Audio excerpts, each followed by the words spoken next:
یہ سن کر سائم حیران رہ گیا۔ میں سلمہ کا احسان کبھی نہیں بھول سکتی۔ حرین اسی کی بیٹی، میری امانت۔ شہربانوں کی آنکھوں میں آنسو تھے۔ میرے بعد اس کا خیال رکھنا، اس سے محبت سے پیش آنا۔ انہوں نے سائم کا ہاتھ اپنے سر پر رکھ وا کر وعدہ لیا۔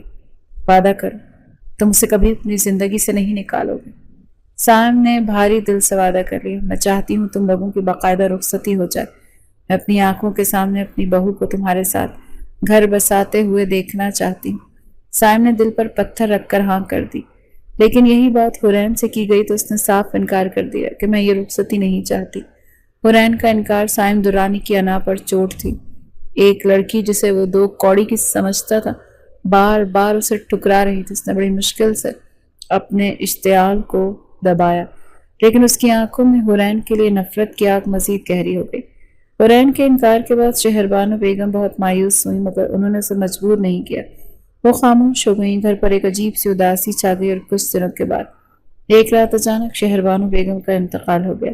نیند میں ہی ان کی روح پرواز کر گئی۔ سائم درانی کے لیے ایک ناقابل تلافی صدمہ تھا۔ اس کی دنیا اندھیر ہو گئی تھی۔ وہ اپنی ماں کے بغیر زندگی کا تصور بھی نہیں کر سکتا تھا۔ وہ گھنٹوں ان کے خالی کمرے میں بیٹھا رہتا، ان کی چیزوں کو دیکھتا اور خاموشی سے آنسو بہاتا۔ ابھی شہربانو کی موت کو 10 دن ہی گزرے تھے کہ سائم اپنے صدمے سے باہر نہیں آیا۔ وہ اپنے کمرے میں اندھیرا کیے بیٹھا تھا جب دروازے پر دستک ہوئی۔ اس نے بے دلی سے آ جاؤ کہا۔ حرین کمرے میں داخل ہوئی۔ اس کے چہرے پر کوئی تاثر نہیں تھا۔ مجھے تم سے کچھ بات کرنی۔ سائم نے بنا اس کی طرف دیکھے سرد لہجے میں پوچھا، کیا بات؟ مجھے واپس گاؤں جانا ہے، حرین نے دو ٹوک انداز میں کہا، اس لیے مجھے طلاق چاہیے۔ طلاق کا لفظ ایک بم کی طرح سائم کے منتشر ذہن پر گرا۔ مجھے پہلے ہی اپنی ماں کے غم میں ڈوبا ہوا تھا۔ حرین کی پچھلی گستاخیوں رخصتیوں سے انکار پر شدید غصہ دبائے بیٹھا تھا۔ اس کے طلاق کے مطالبے پر وہ مزید مشتعل ہو گیا۔ وہ اپنی جگہ سے ایک جھٹکے سے اٹھا۔ اس کی آنکھوں میں ایک وحشیانہ چمک ابھری۔ وہ تیز قدموں سے دروازے کی طرف بڑھا اور اسے اندر سے لاک کر دیا۔ حرین اس کا یہ روپ دیکھ کر اسے ایک لمحے کو ڈر گئی۔ یہ کیا کر رہے ہیں؟ دروازہ کھولو۔ سائم اس کی طرف پلٹا۔ اس کی آنکھوں میں خون اتر آیا تھا۔ وہ چلتا ہوا اس کے قریب آیا اور اسے بازو سے سختی سے پکڑ کر جھنجھوڑا۔ پہلے رخصتی سے انکار، اب میری ماں کی موت کے فوراً بعد تمہیں مجھ سے طلاق چاہیے۔ اس کی آواز کسی زخمی شیر کی طرح دھاڑ کی طرح تھی۔ تمہیں کیا لگتا ہے میں تمہارے جیسی 2 ٹکے کی لڑکی کے لیے مر رہا ہوں؟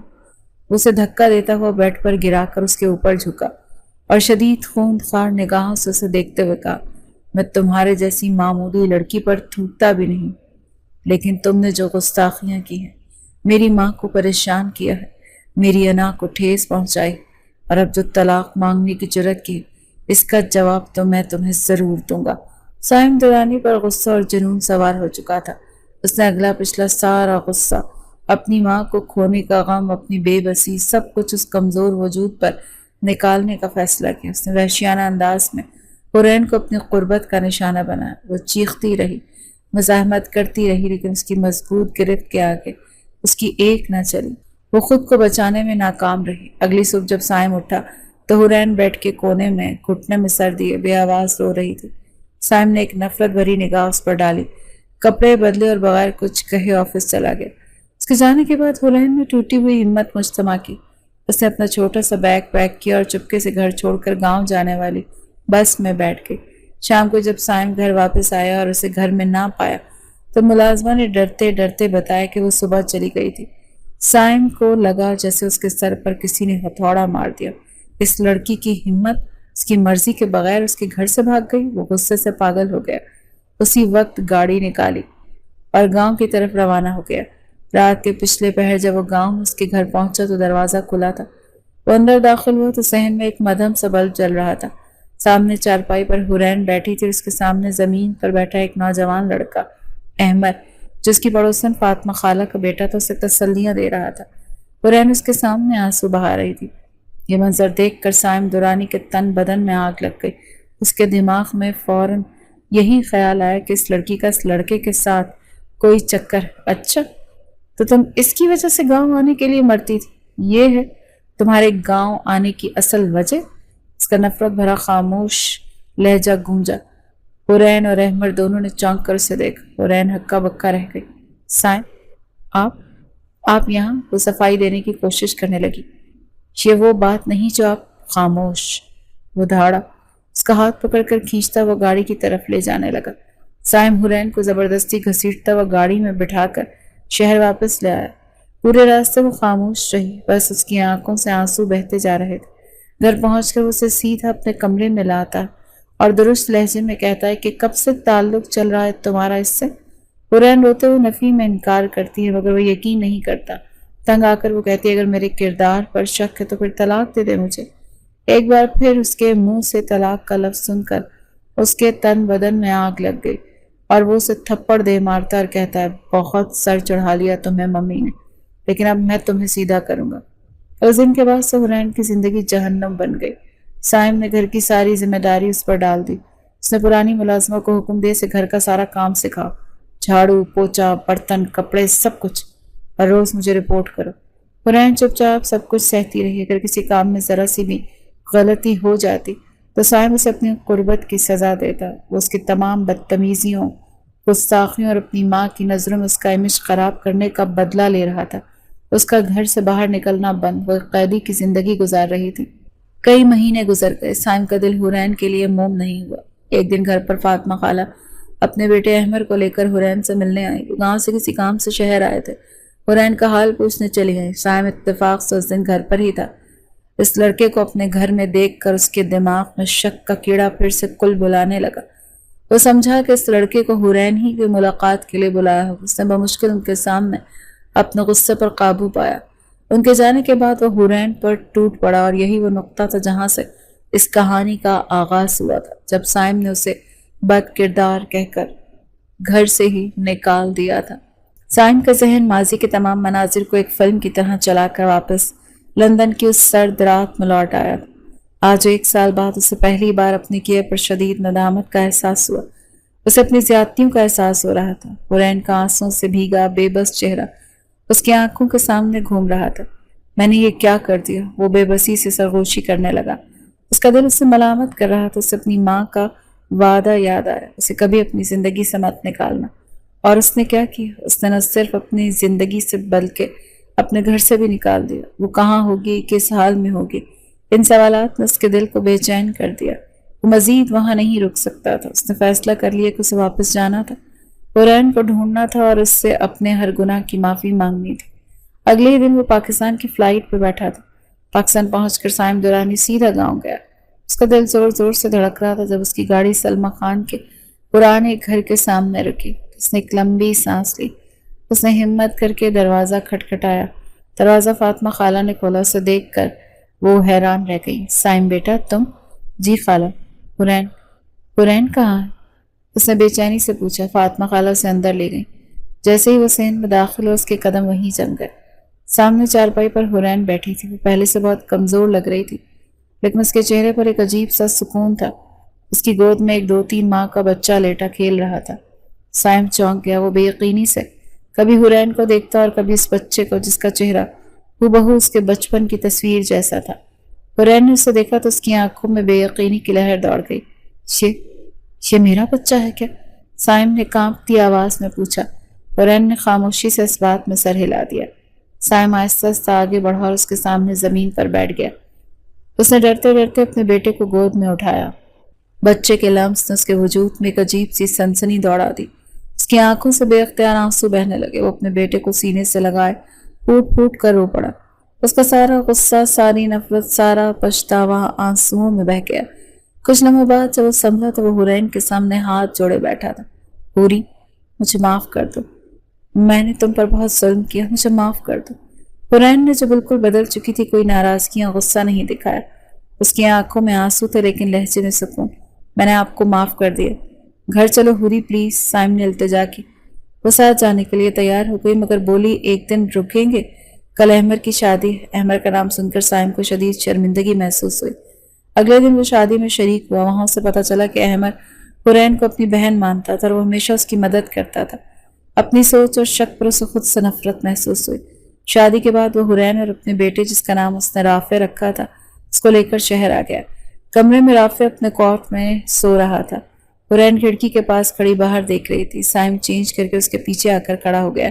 پوری، اس نے دھیرے سے پکارا، اس کے شانوں سے پکڑ کر اسے اپنی طرف گھما کر بولا، مجھے معاف کر دو حرین۔ خاموشی سے اس کے گلے لگ کر رونے لگی۔ آج سالوں بعد دونوں نے اپنے دل کھول کر ایک دوسرے کے سامنے رکھے۔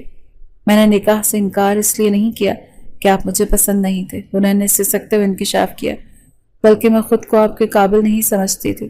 میں ایک احساس کمتری کا شکار تھی۔ مجھے لگتا تھا آپ جیسا امیر پڑھا لکھا شخص مجھ جیسی گاؤں کی غریب لڑکی کو کبھی قبول نہیں کرے گا اور شادی کے بعد تانے بھی دے گا۔ سائم حیران رہ گیا، تم نے یہ باتیں مجھ سے پہلے کیوں نہیں کی؟ میں تو تمہیں کبھی ایسا نہیں سوچا۔ میری تو انا کو ٹھیس پہنچی یہ سوچ کر کہ مجھ جیسے شخص کو تم ٹھکرا رہی ہو جسے لڑکیاں خود ٹھکراتی آئی ہیں۔ دونوں کی آنکھوں میں اپنی اپنی غلطیوں اور غلط فہمیوں پر پچھتاوے کے آنسو تھے۔ وقت گزرتا گیا اور کچھ سالوں بعد کی زندگی پہلے سے کئی گنا زیادہ خوبصورت ہو گئی۔ اسپتال کا کمرہ پھولوں سے سجا تھا اور حرین بیڈ پر لیٹی مسکرا رہی تھی۔ سائم رافع کو گود میں اٹھائے اندر داخل ہوا۔ اس نے رافع کو حرین کے پاس بٹھایا، اس کے ماتھے پر بوسہ دیا اور بولا، تھینکس اتنا پیارا تحفہ دینے کے لیے۔ پھر اس نے پاس ہی کوٹ میں لیٹی اپنی ننھی سی بیٹی کو اٹھا کر پیار کیا۔ وہ واپس حرین کے پاس آیا، اس کے گرد اپنا بازو پھیلا کر اسے اپنے حصار میں لے لیا۔ مجھے لگتا تھا کہ میں تم سے محبت کرتا ہوں حوری، لیکن اب مجھے احساس ہوتا ہے کہ یہ محبت نہیں عشق ہے۔ میں تم سے عشق کرتا ہوں۔ حرین نے نم آنکھوں کے ساتھ مسکراتے ہوئے اپنا سر اس کے سینے پر رکھ دیا۔ ان کا نصیب جڑ چکا تھا اور اب ان کی زندگی میں صرف عشق کی حکمرانی تھی۔